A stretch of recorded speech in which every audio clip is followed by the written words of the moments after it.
Di sebuah sudut kota yang terlupakan, di antara tumpukan barang bekas dan bayang-bayang sepi, seorang anak kecil bernama Izal berjuang menyambung hidup dengan cara yang tak biasa. Namun, ketika matanya menangkap sesuatu yang tak seharusnya, tindakan gelap seorang aparat yang seharusnya melindungi. Apa yang akan terjadi jika keadilan yang ia cari justru membawa konsekuensi yang lebih mengerikan daripada yang pernah ia bayangkan? Tat 1 Mini. Namaku Izal. 12 tahun. Tapi orang-orang lebih sering memanggilku bocah sampah, atau kadang cuma woi. Aku nggak peduli lagi soal nama. Yang penting aku masih bisa bangun pagi dan nyari makan. Itu saja sudah cukup jadi alasan buat tetap bertahan di kota ini, meski kadang aku sendiri nggak yakin kenapa masih bertahan.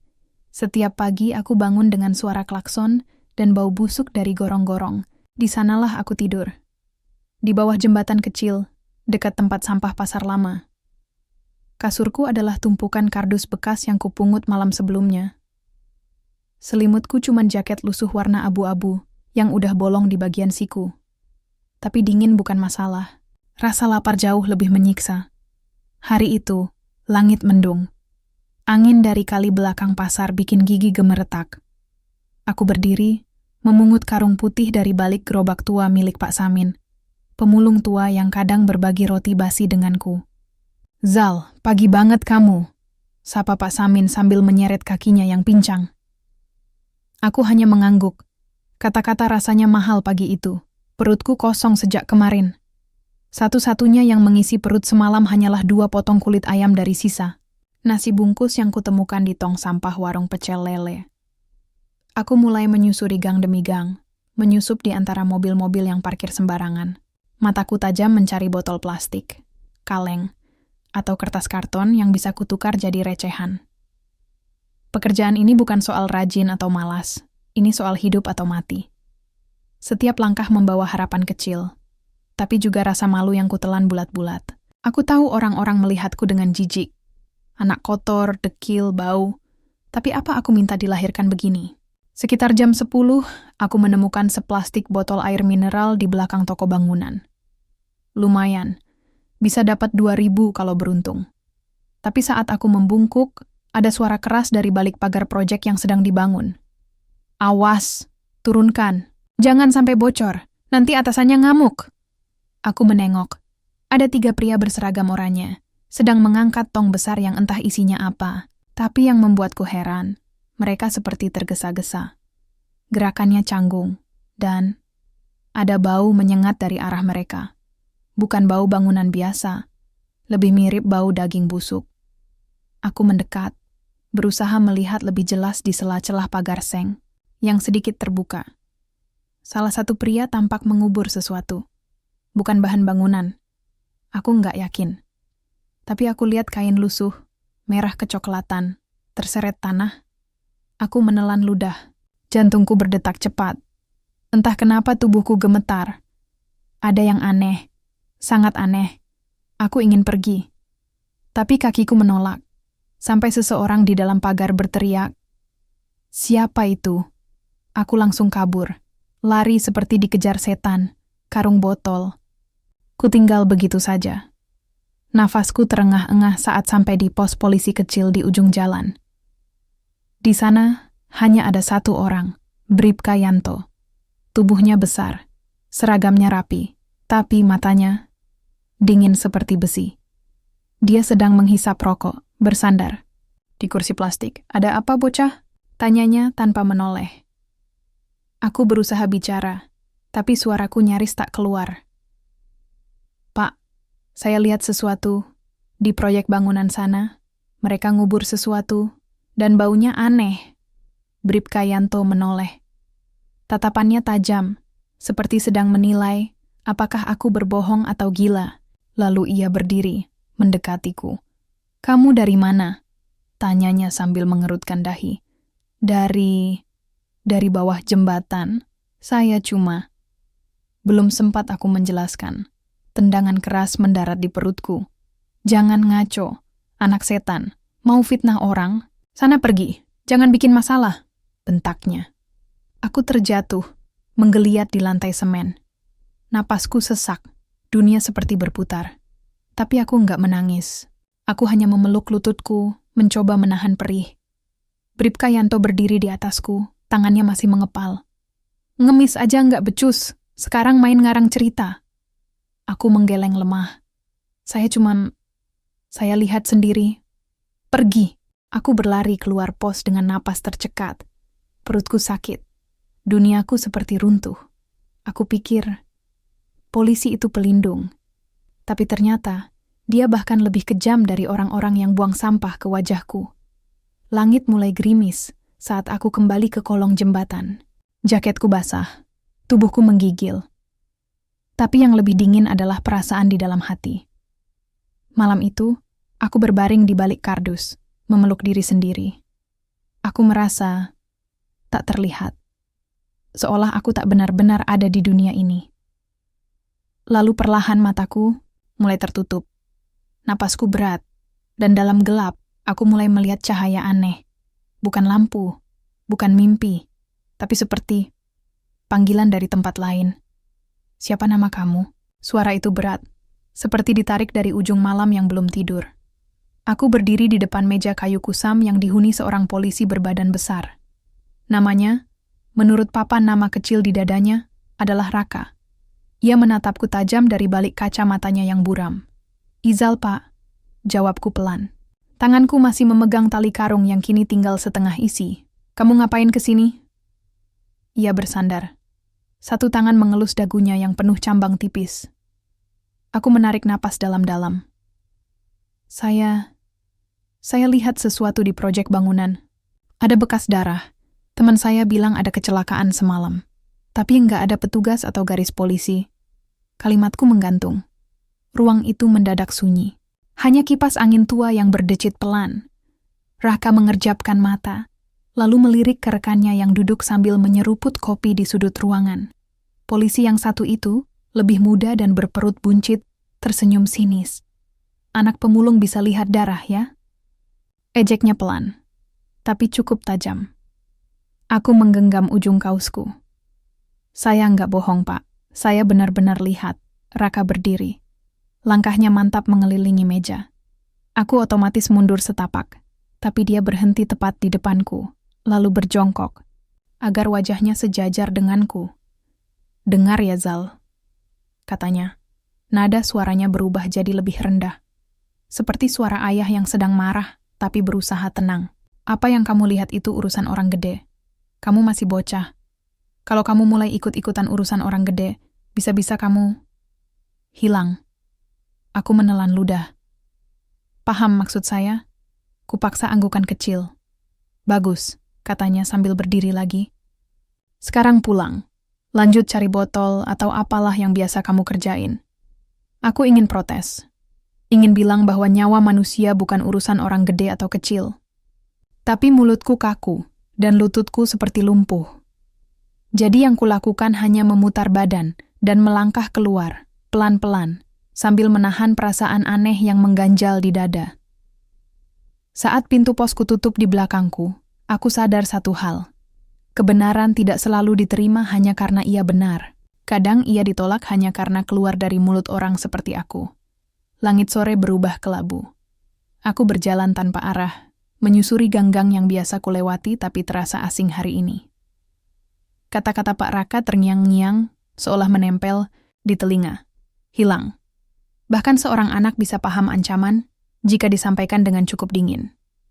Di simpang jalan, aku bertemu Nia lagi. Ia sedang duduk di depan toko yang tutup, memeluk lututnya. Kamu kenapa? Tanyanya cepat saat melihat wajahku. Aku duduk di sebelahnya, menggeleng. Aku ke pos polisi, tapi mereka malah nyuruh aku diam. Nia menggigit bibirnya. Mereka nggak percaya? Bukan cuma nggak percaya. Mereka kayak, udah tahu, tapi pura-pura nggak tahu. Kami diam cukup lama. Mobil dan motor melintas di depan kami, tapi suara mereka seperti diredam kabut tipis.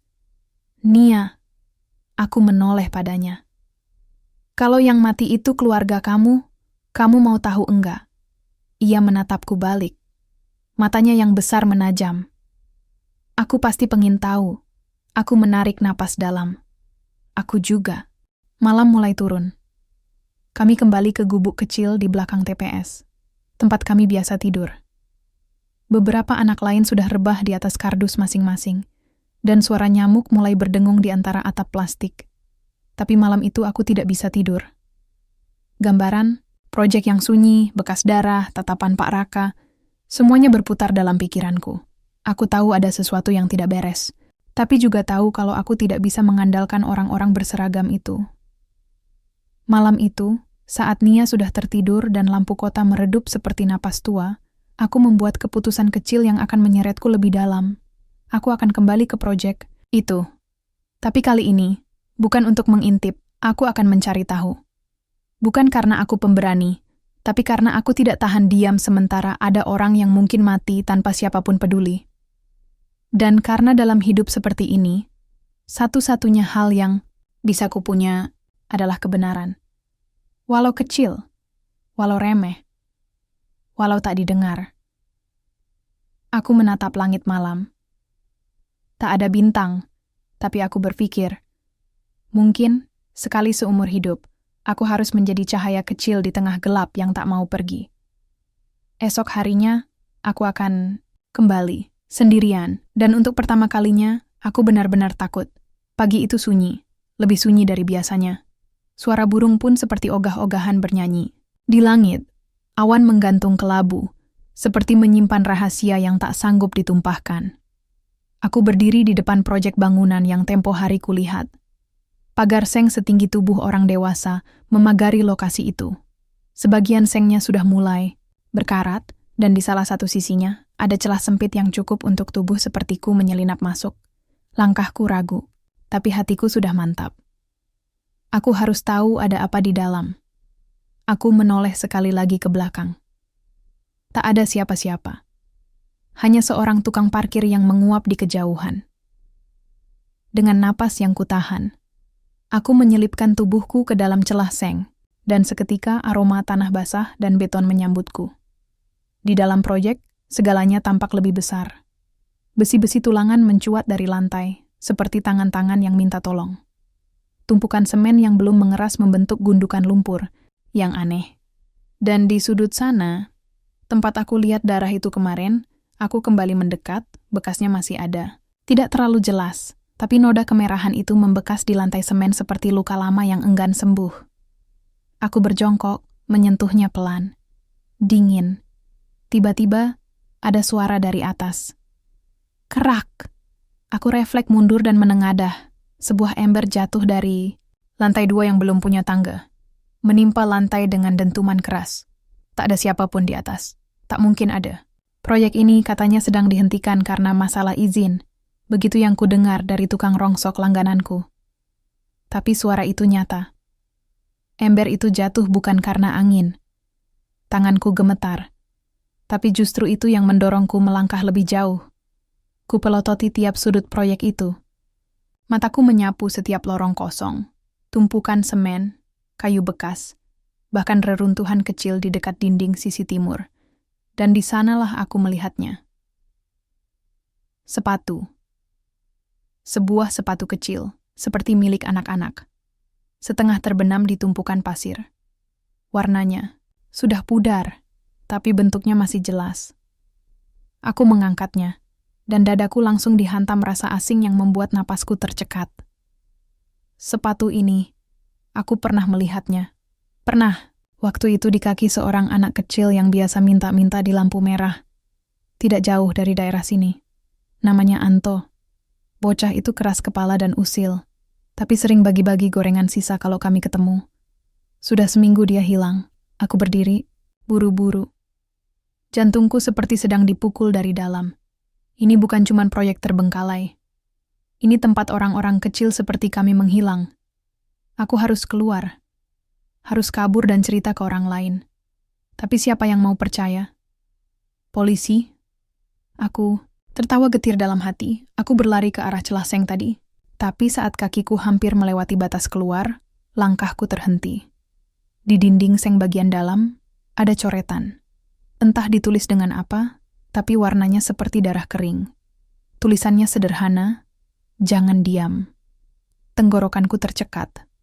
Siapa yang nulis ini? Anto? Atau orang lain? Aku keluar dari proyek itu dengan langkah cepat, hampir jatuh saat menuruni undakan kecil. Nafasku terengah-engah.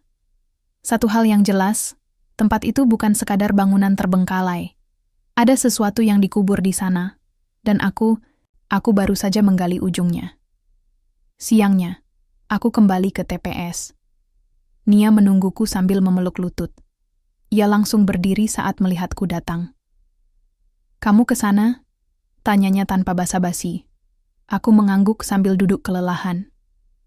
"Ada sepatu Anto di sana." Nia membekap mulutnya. Matanya melebar. "Anto?" "Iya, sepatu kecil warna biru. Aku yakin itu punyanya." Dia menatapku lama, sebelum akhirnya duduk di sebelahku. "Kita harus ngasih tahu orang-orang." "Orang-orang mana, Nia?" "Mereka aja nggak percaya sama aku kemarin." Dia diam. Tapi dari wajahnya aku tahu, dia takut. Sama seperti aku. Malamnya aku mendengar sesuatu. Saat semua sudah tidur, aku terbangun oleh suara langkah kaki yang berat di luar gubuk kami. Suara itu perlahan mendekat. Aku menahan napas, mendekap lutut, tak berani bergerak. Lalu terdengar suara lain. Suara yang familiar. Suara Bribka Yanto. "Apa benar kamu yang tadi pagi ke proyek itu?"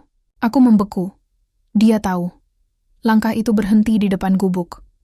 Aku mendengar suara tarikan napas, seperti seseorang yang sedang mencoba menguasai amarah.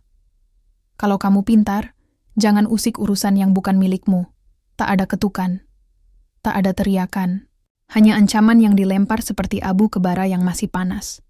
Dan setelahnya hening kembali menyelimuti malam. Tapi hatiku tahu, ini baru permulaan. Aku, Izal, anak yatim 12 tahun, baru saja menyentuh rahasia yang lebih besar dari yang pernah kubayangkan. Dan sekarang, mereka tahu aku tahu. Fakar hari-hari setelah ancaman itu berjalan seperti bayangan.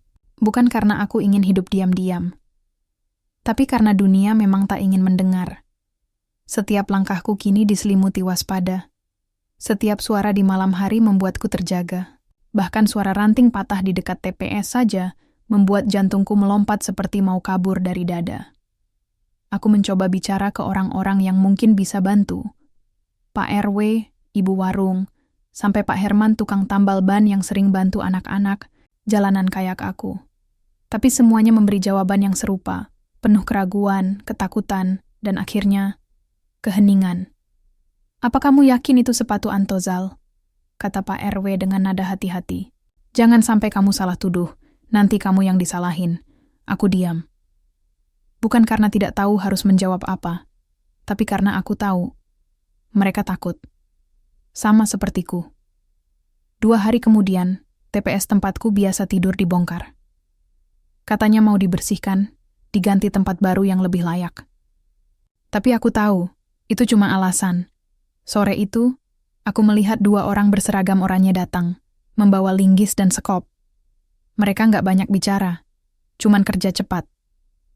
Dan dalam 2 jam, semua yang kutinggali selama ini, atap plastik robek, kayu bekas, kasur tipis, bahkan kardus milikku, lenyap jadi tumpukan puing. Aku berdiri tak jauh, memeluk kantong karung satu-satunya yang masih tersisa. Di sebelahku, Nia memegang tanganku erat. "Kenapa mereka hancurin tempat ini?" Tanyanya pelan. Aku menggeleng, karena kita tahu sesuatu. Kami berdua tahu jawabannya, meskipun tak mengucap. Tempat itu dibongkar karena aku bersuara. Karena aku menolak diam. Malamnya kami tidur di belakang musala. Dingin, tapi atap gentengnya sedikit lebih aman dari embun. Nia menggigil dan aku mencoba memeluknya dengan tubuhku yang tak seberapa hangat. "Aku mimpi Anto tadi malam," bisik Nia tiba-tiba. Aku menoleh cepat. "Apa?" Dia duduk di atas tumpukan pasir, ngelihatin aku. Nggak ngomong apa-apa. Tapi matanya, Nia menunduk, suaranya bergetar. Matanya kayak orang yang minta tolong tapi nggak bisa teriak. Aku menelan ludah. Rasanya tenggorokanku dipenuhi pasir. "Aku juga dengar suara dia," kataku akhirnya. "Bukan dalam mimpi, tapi waktu aku di proyek itu." Nia menatapku. Apa yang mau kita lakuin sekarang? Aku tidak menjawab, karena aku pun belum tahu. Tapi satu hal pasti, aku tidak boleh diam. Keesokan paginya, aku kembali ke proyek itu. Sendiri, aku menyelinap seperti sebelumnya, dan kali ini lebih dalam. Ku bawa senter kecil yang kudapat dari bak sampah. Nyala redupnya cukup untuk menerangi setiap sudut gelap di antara beton dan tiang-tiang. Di lantai 2 yang masih berupa papan-papan kayu, aku menemukan sesuatu. Sebuah lubang sempit yang tertutup setengah oleh triplek besar. Aku mendorong triplek itu pelan-pelan, dan di baliknya, ada tangga sempit menurun ke bawah tanah. Aku menghela napas dalam. Apa ini? Gumamku. Dengan langkah pelan, aku menuruni tangga kayu yang licin. Setiap anak tangga berderit pelan, seperti mengadukan langkahku ke seluruh semesta. Sampai, akhirnya aku tiba di dasar. Ruang bawah tanah, gelap, lembab. Bau tajam seperti besi tua dan tanah basah menyengat. Tapi di sana, aku melihat koper. 3 koper besar berdebu, teronggok di pojok ruangan. Tanganku gemetar saat membuka koper pertama. Dalamnya ada pakaian anak-anak, jaket kecil, kaos berwarna, dan gelang plastik nama bertuliskan Reno Copper. Kedua lebih parah. Ada boneka dengan bercak coklat di bajunya, sepatu bayi, dan sebuah buku catatan kecil penuh coretan yang tak kupahami. Dan koper. Ketiga, aku ingin berhenti. Tapi tanganku membuka tutupnya pelan. Isinya ransel kecil warna merah, sama seperti yang pernah dipakai Anto. Aku jatuh terduduk, kepalaku panas, dadaku sesak. Dunia rasanya terlalu sempit untuk bernapas. Ada anak-anak yang hilang. Bukan hanya Anto, banyak. Dan bukti-bukti mereka terkubur di bawah proyek itu, di ruang gelap yang tak pernah disentuh cahaya. Ini bukan cuma kesalahan, bisiku. Ini kejahatan. Aku berdiri. Dengan langkah tergesa, aku berlari naik. Harus keluar. Harus lapor ke siapapun yang bisa bantu. Harus. Tapi begitu aku sampai di atas, seseorang berdiri di ujung lorong. Seseorang dengan seragam. Bribka Yanto. Dia memegang tongkat panjang dan wajahnya dingin. Tanpa ekspresi.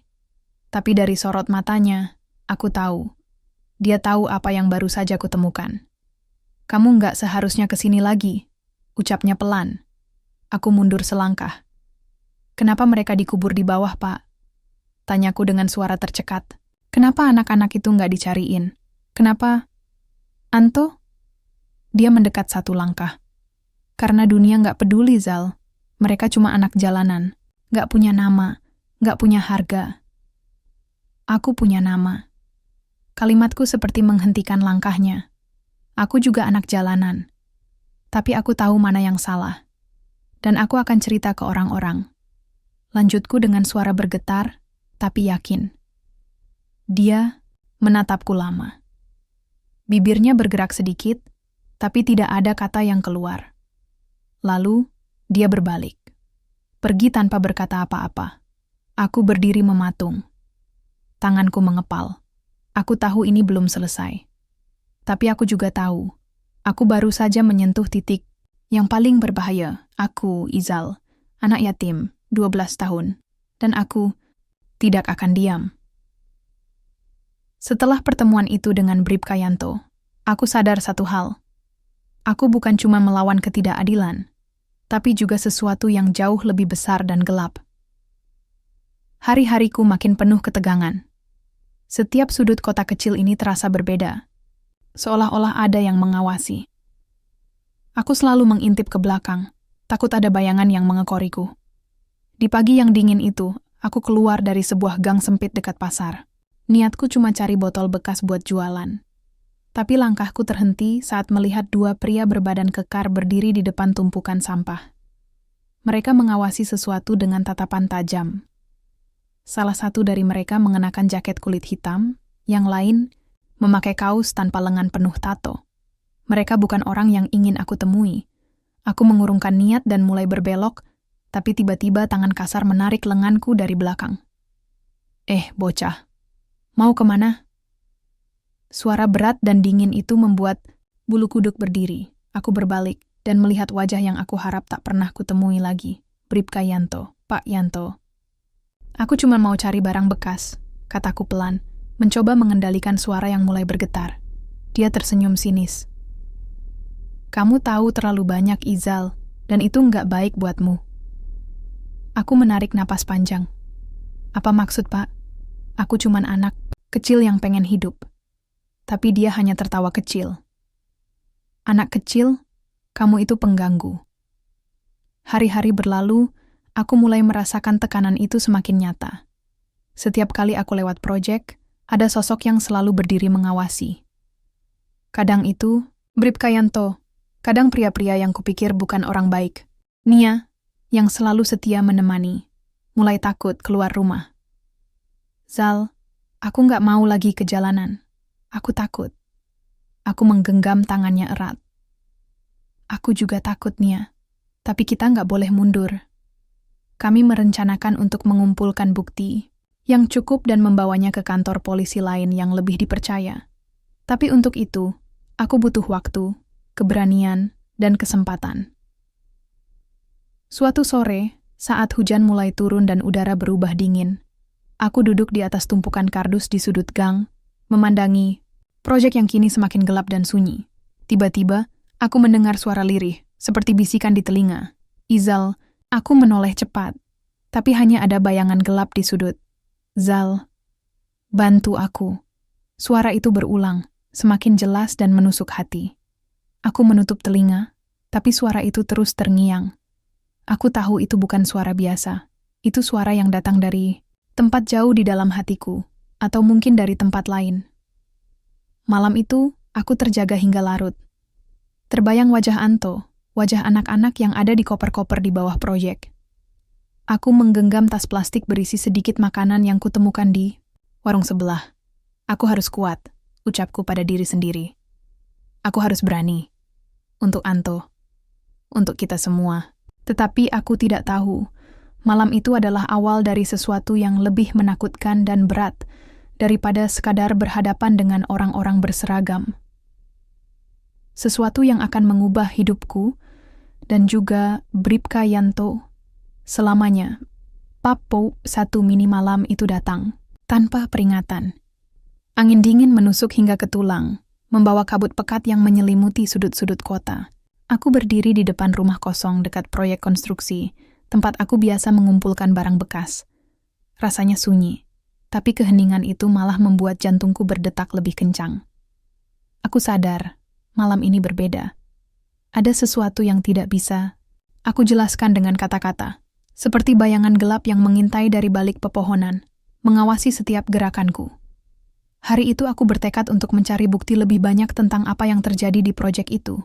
Setelah beberapa hari menyusun keberanian, aku berhasil mengambil beberapa foto koper-koper yang penuh dengan barang-barang anak-anak hilang yang kutemukan di ruang bawah tanah. Namun, langkahku terhenti saat aku melihat sosok yang tak asing, berdiri di sudut proyek. Bribka Yanto. Wajahnya terlihat muram, penuh dengan kemarahan yang tersembunyi dan ketakutan yang belum pernah kulihat sebelumnya. Saat aku berusaha menghindar, dia menghampiriku dengan tatapan dingin yang menusuk. Kamu masih saja berani datang ke sini? Suaranya berat dan penuh ancaman. Aku harus tahu apa yang sebenarnya terjadi, Pak. Jawabku dengan suara serak tapi penuh tekad. Dia menarik napas panjang dan menatapku lama. Kemudian, dengan nada pelan tapi tegas, dia berkata, "Kamu nggak tahu apa yang sedang kamu mainkan, Izal. Ada sesuatu yang lebih besar dari yang kamu bayangkan." Kata-katanya membuat bulu kuduku berdiri. Aku tidak mengerti apa maksudnya, tapi ada aura gelap yang mengelilinginya, membuat suasana menjadi mencekam. Hari-hari berikutnya, Bribka Yanto berubah. Dari sosok yang pernah kasar dan dingin, kini ia tampak seperti pria yang dihantui bayangan sendiri. Beberapa kali aku melihatnya berbicara sendiri di tempat yang sunyi. Matanya kosong, dan pandangannya seperti melihat sesuatu yang hanya bisa ia lihat sendiri. Suatu malam, aku mendengar suara teriakan dari rumahnya. Teriakan penuh ketakutan dan penyesalan yang menusuk kalbu. Namun saat aku coba mendekat, suara itu menghilang, tergantikan oleh keheningan yang menakutkan. Tidak hanya itu. Setiap kali aku melewati jalanan gelap, aku mulai melihat bayangan kecil yang bergerak cepat di sudut mata. Bayangan yang selalu membuatku berhenti dan menoleh, tapi tidak pernah kulihat saat kulihat langsung. Suara lirih memanggil namaku pun makin sering terdengar di malam hari. Kadang di dekat proyek, kadang di depan rumah kosong tempat aku tidur.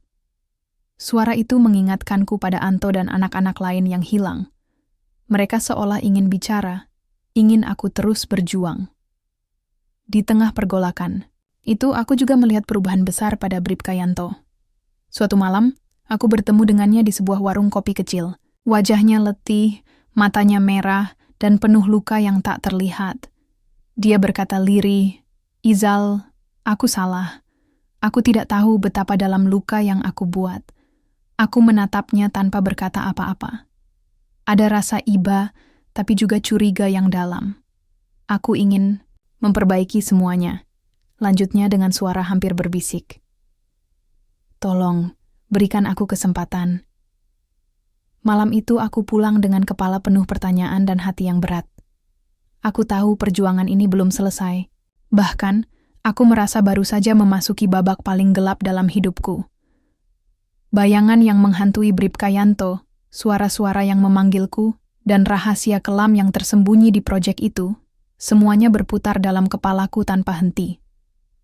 Aku tahu, takdir kami kini terikat erat, dan jalan menuju keadilan masih sangat panjang dan berbahaya. Tapi satu hal yang aku yakini, aku tidak akan mundur. Aku harus bertahan. Demi Anto, demi anak-anak yang hilang, dan demi diriku sendiri. Gelap itu bukan hanya tentang malam. Gelap itu juga tentang kesalahan, penyesalan, dan harapan yang mulai tumbuh dari reruntuhan luka. Dan aku, Izal, akan melangkah melewati gelap itu, walau harus menghadapi bayangan yang paling menakutkan sekalipun. Part 1 mini udara. Pagi terasa berat, meski matahari sudah mulai menyapa. Aku berjalan pelan di sepanjang jalan berlubang dekat proyek konstruksi. Pikiran berkecamuk, bertanya-tanya tentang perubahan Yanto, dan apa yang sebenarnya terjadi di balik semua ini. Aku ingat malam-malam sunyi ketika suara bisikan itu terus memanggil, menyuruhku menggali lebih dalam. Rasanya bukan hanya aku yang terluka, tapi ada sesuatu atau seseorang yang berusaha bicara lewat bayangan dan bisikan yang tak terlihat. Hari itu, aku mendapat kesempatan langka. Ketika Bribka Yanto tak berada di tempat, aku menyelinap masuk ke ruang kecil di balik proyek yang selama ini tersembunyi. Ruangan itu gelap, bau apek, dan penuh debu. Tapi ada sesuatu yang membuatku ingin tahu lebih jauh. Di sana, aku menemukan tumpukan dokumen dan foto-foto yang membuat darahku dingin. Ada foto anak-anak yang hilang, beberapa dengan wajah penuh harap, beberapa lainnya seperti telah lama meninggalkan dunia ini. Di balik foto-foto itu, aku menemukan catatan yang ditulis tangan dengan tinta merah. Isinya tentang orang-orang yang terlibat dalam perdagangan gelap itu. Termasuk nama-nama pejabat yang selama ini kuanggap menjaga keamanan.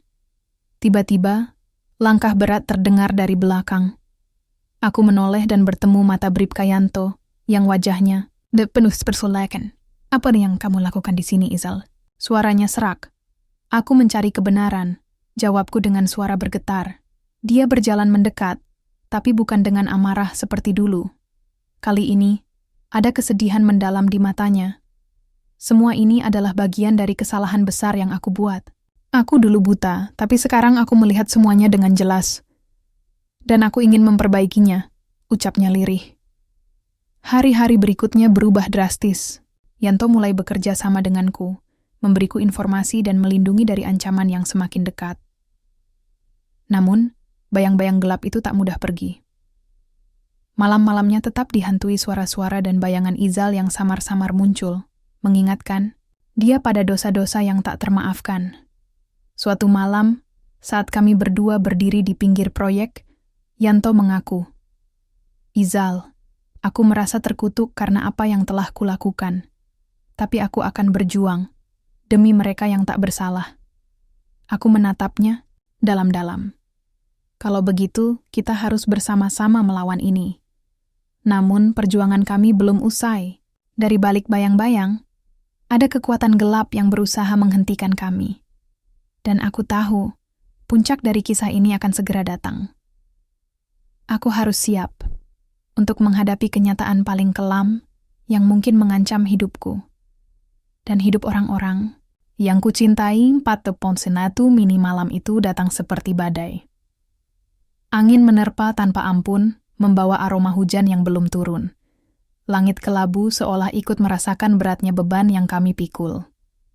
Aku berdiri di pinggir proyek konstruksi bersama Yanto.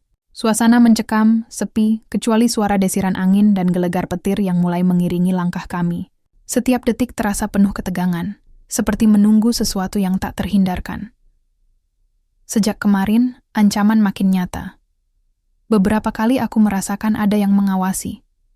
Bayangan-bayangan hitam bergerak cepat di sudut mata, bisikan-bisikan tak jelas menerobos kesunyian malam. Yanto pun tampak semakin lelah, wajahnya pucat dan mata sembab akibat kurang tidur. Kita tidak bisa mundur lagi, Izal, katanya pelan. Suaranya penuh tekad dan keputusasaan. Mereka tahu kita mulai menggali terlalu dalam. Jika kita lengah, semua akan hilang. Aku mengangguk, merasakan adrenalin mengalir deras. Ini bukan lagi soal aku atau Yanto saja. Ini soal keadilan yang harus kami raih untuk anak-anak yang suaranya selama ini tenggelam dalam gelap. Tiba-tiba, suara langkah berat menghentak kesunyian malam. Dari balik kabut, muncul sekelompok pria berseragam, wajah mereka dingin dan mata penuh amarah. Berhenti. Teriak salah satu dari mereka, suara yang menusuk hingga ke tulang. Yanto melangkah maju, namun aku merasakan ketakutan yang belum pernah kurasakan sebelumnya. Ada sesuatu yang jauh lebih gelap daripada kami bayangkan, sedang menunggu. Pertarungan pun tak terelakkan. Suara benturan, jeritan, dan teriakan mengisi udara. Aku berlari ke samping, mencari perlindungan di balik tumpukan, kayu dan besi tua. Di tengah kekacauan, aku melihat bayangan kecil yang familiar. Sosok yang selama ini menghantui malamku. Izal. Tapi bukan aku, melainkan bayangan Izal yang lain, yang tidak bisa dijangkau oleh dunia nyata. Bayangan itu muncul, dan suara lirihnya terdengar jelas di telingaku. Yanto harus berubah. Yanto harus tahu arti keadilan. Aku terdiam, merasakan campuran takut dan haru yang sulit dijelaskan. Seolah-olah roh yang selama ini kusaksikan ingin memberi pesan terakhir.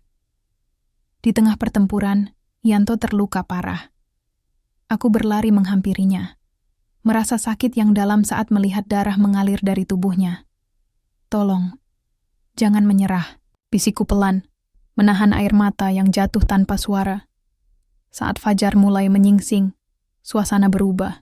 Mereka yang menyerang mundur, mungkin takut dengan keberanian kami. Tapi harga yang harus dibayar sangat mahal. Yanto terbaring lemah, tapi matanya kini bersinar dengan tekad baru. Aku berjanji, aku akan memperbaiki semua ini. Ucapnya dengan suara serak. Aku menggenggam tangannya erat. Kita akan melakukannya bersama, Pak. Malam itu, di antara gelap dan terang yang retak, aku menyadari satu hal. Perjuangan kami belum selesai. Tapi untuk pertama kalinya, aku melihat secercah harapan yang nyata. Harapan bahwa keadilan bisa terwujud meski harus melewati kegelapan terdalam sekalipun. Sinar matahari pagi menembus sela-sela pepohonan, menghangatkan wajahku yang masih penuh bekas luka batin dan fisik. Setelah peristiwa malam penuh darah itu, hidupku berubah drastis. Aku dan Yanto tak lagi seperti sebelumnya.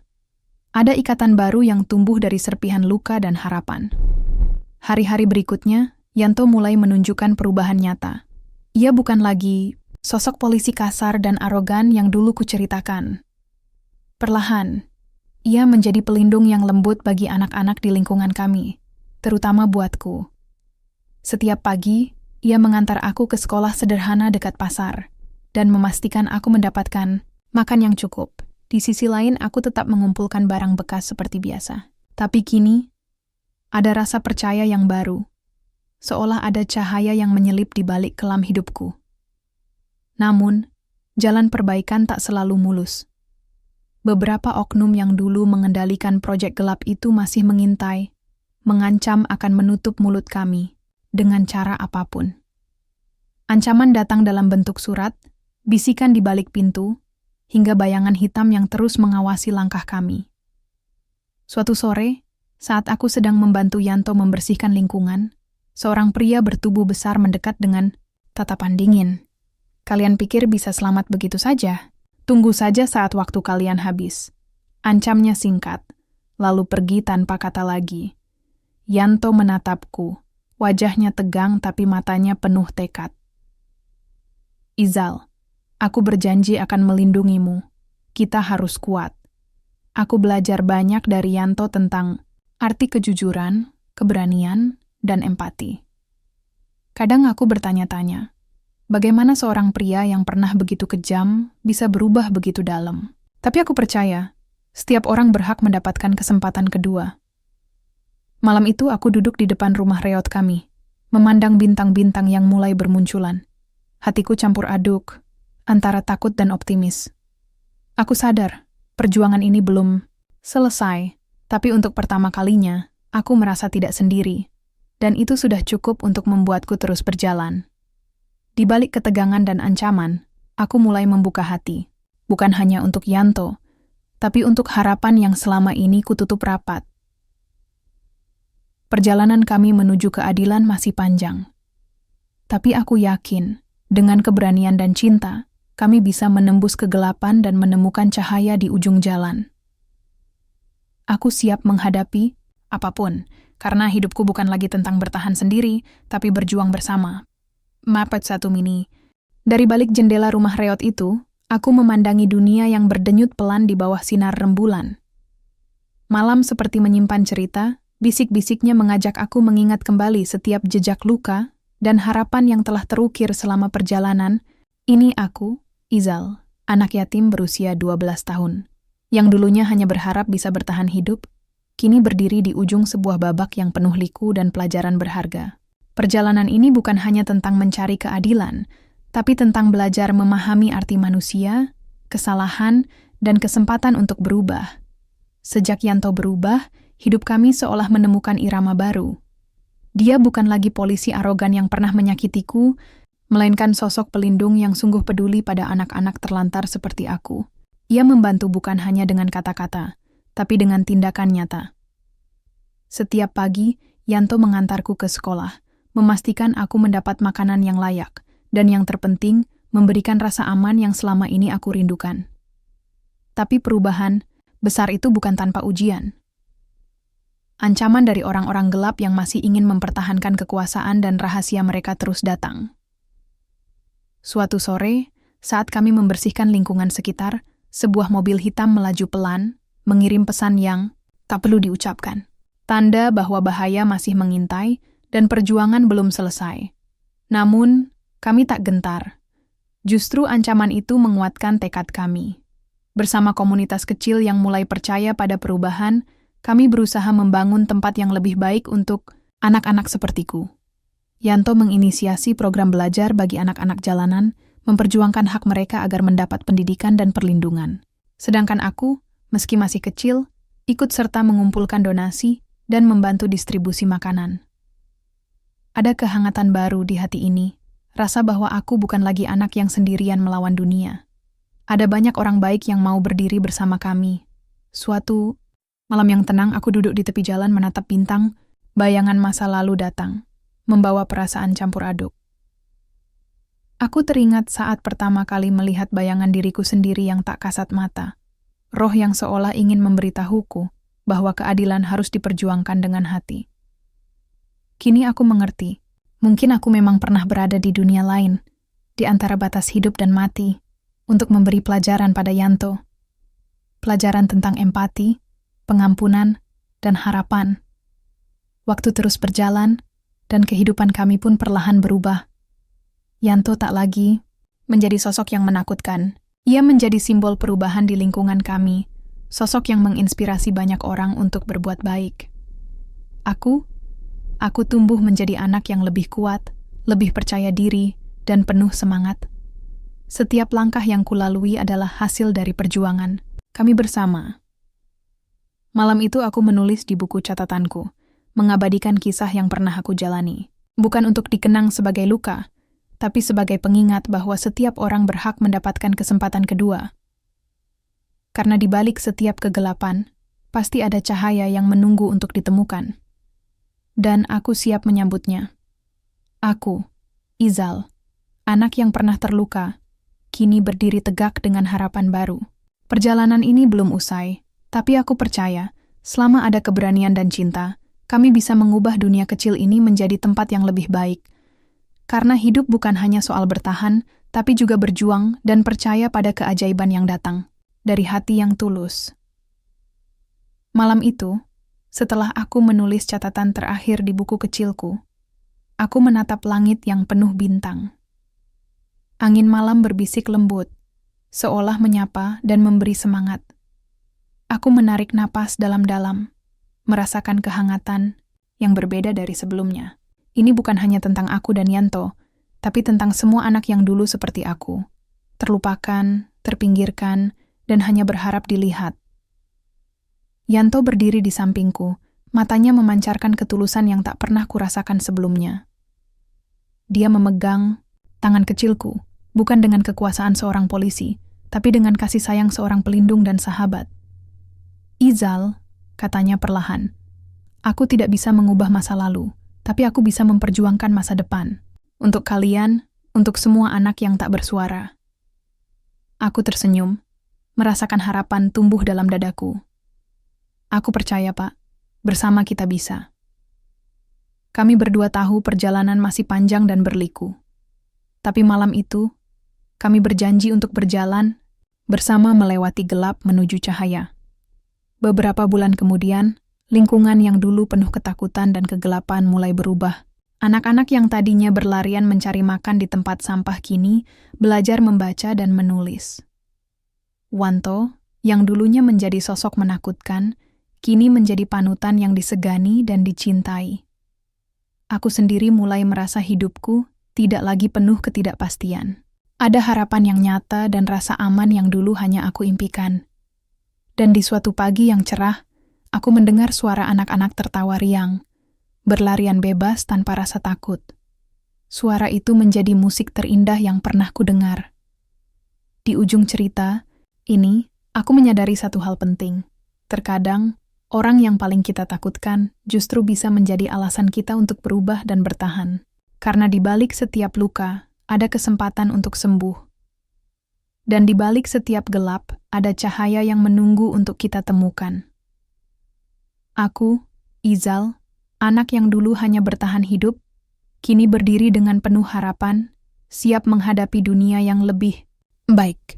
Karena aku tahu tidak ada yang sia-sia dalam perjuangan yang dilakukan dengan hati.